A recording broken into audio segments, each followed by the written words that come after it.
Hi everyone, welcome to my July news video. It's 100 and something days of lockdown here in South Africa. We're currently in stage 3, and as I'm speaking to you, it's wet, windy, and very cold outside. It's proper winter in Cape Town. But I'd like to inform you a little bit of how life is going in lockdown for me, for us as family, and work-wise here in the office in South Africa. Currently speaking to you from the home where most of us have been working since lockdown, and just a short update on the family. Um, Please pray for my daughter Sandri, who is about to get married on the 9th of August. We still don't know yet what format the wedding will take in terms of how many people there will be. We'll see what the regulations are at the beginning of August. But at this stage, it's going ahead, and looking forward to experiencing life with a married child. Definitely something to get used to, especially for a father and a father's heart. My other daughter Estia is in the midst of exams. She's in the final year of school. School's not easy in these days, so please pray for her as well, emotionally, physically, spiritually. My son and my wife is doing well. Also have their challenges with work and so on, like we all do. But thank you. Please continue praying for us. We really need it. Myself, um, early on, a couple of months ago in lockdown, we really engaged in a good process of reflecting and trying to do a COVID reflection to see, what are we learning from this and what is challenging us in this. And that really challenged my perspective, and it challenged my perspective to see COVID-19 and lockdown and everything as a gift, and not just as something to bear through and something to get over with. And really good questions that was asked is like, what do I learn from this about myself? What do I learn from this about God? Why do I not want to continue once lockdown and is finished? What have I seen in this time that I don't want to continue? And some of the stuff that I've just seen is just how much I need to be in control. Someone spoke about the drug of control, and I was really astonished to see also, how strong grip that had on my life in the process of learning to let go, learning to allow God to take control. And control was always an illusion, because we are never in control. It is God who is in control. And it was good discovery for me to see that, and to now figure out how do I relax in Jesus? How do I give control over to God? How do I deal with the unknowns? And man, oh man, in this time we have had all over the world, we've had lots of unknowns happening to us. Stuff that we've learned, like you, is to be resilient and to make adaptations basically every day, and to be aware of your own emotions, because within a day your emotions could go up or down. Within a week your emotions is like a roller coaster ride.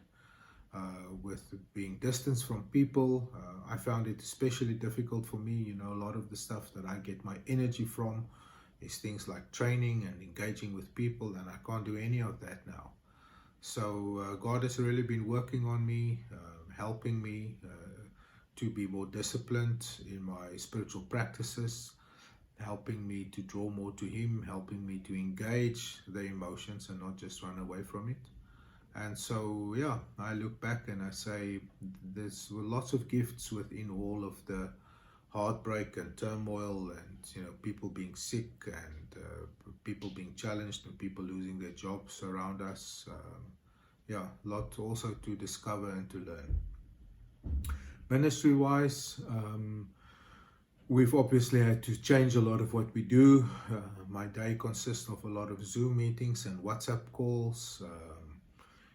Sitting behind the desk most of the days. We've started giving out a little bit of food parcels here and there to where we saw there was need, and trying to link with the coaches, the mentor coaches, and with their coaches. and just trying to see how people are doing and supporting. I find that's a lot of what I do. Mentoring, guiding, supporting. That's what I think we're called to, in these days. Myself, together with Stephen Rigby in Kenya, has taken responsibility for the leadership team in Africa. So that has given me a much greater opportunity to work with him in terms of us being the regional directors for ambassadors in Africa, supporting the staff, supporting the officers, supporting the leaders and their families in Africa. And I have about 3 to 4 leaders that I support and that I try and encourage in this process. And that is a new thing for me. It's encouraging, it's engaging, and it's, I think, a lot in line with where I sense God is leading me also towards the future. I've always felt that God is calling me with our specific focus in ministry of raising up coaches as disciple makers and father figures, to not do that only within South Africa, but to really focus on Africa and even beyond. So I'm glad that I can see how God is positioning me also for a chance to step into a more African focused role, in that sense. And then probably the biggest part of my work is that I have started my studies at long last. I enrolled now at the beginning of July, Stellenbosch University at the theological faculty, and I will do my master's in practical theology. And my theme, or my focus of study, is actually the work of ambassadors, and that's what excites me so much.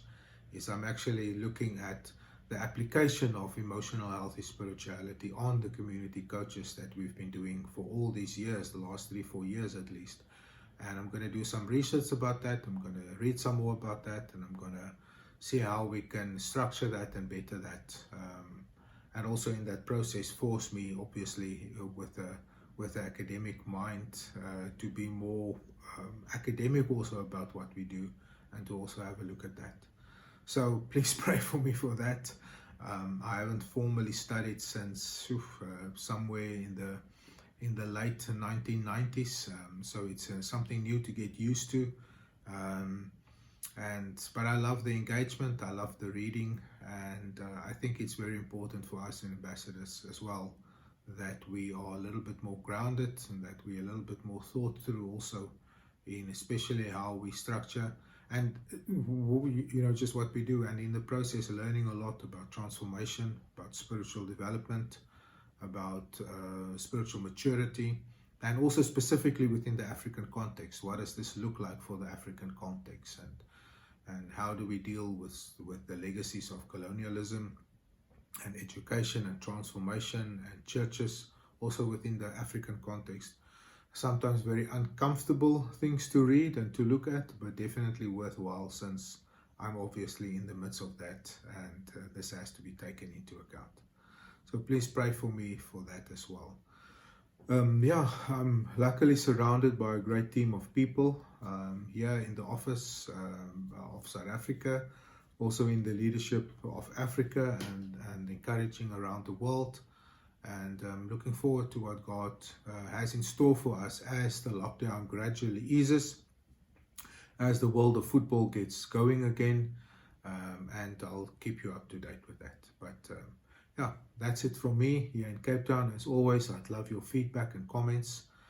If you want to be part of my WhatsApp prayer group, please send me a private message, and I'll include you in that group if you're not yet already included. And from me and from us here in Bellville, Cape Town, thank you and goodbye.